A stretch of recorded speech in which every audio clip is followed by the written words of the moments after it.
Ayan, ang bilis ko magsalita ngayon kasi para tayong rapper So bali naantay ko na talaga si Ma'am Miranda dyan. At ayan, nag-shoutout nga pala. Street food po. Ako yung extreme. Ayan, thank you po.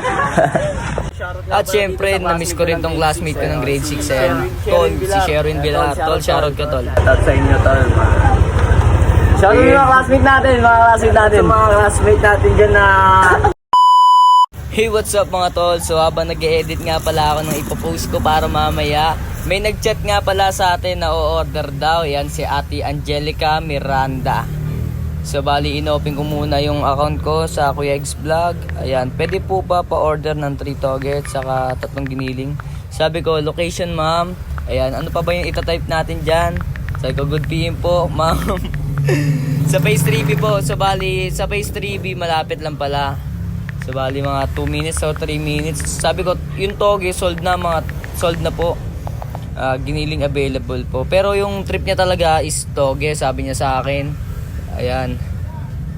Ayan, kinapiling ko muna to para i-PM niya ako sa real account ko kasi nga mas mabilis tayo makapag-reply. Ano ba yung motor? Mas mabilis tayo makapag-reply.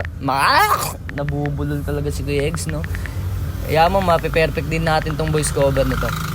Dito lang kasi ako nakaupo para nagtitrip lang ako dito ngayon. Ayan o. PM na lang po kayo dito ma'am para sa mabilisan transaction. Thank you. So bali hindi siya nag-PM. Ako na talaga nag-PM sa kanya para mabilis yung transaction. Ako na mismo nag-PM sa kanya. So bali sinetap na ng aking asawa yung Penoy. Ayan. Naglagay na rin siya ng pipino, chicharon at mga sauce. So bali wait lang. Dire-diretso na tayo dito. Ayan. Security na naman natin gagamitin. Full tank yan. Ang sarap mag-deliver pag full tank mga tol. I-open natin yung compartment para ilagay na yung i-deliver natin na ano ba yung deliver natin?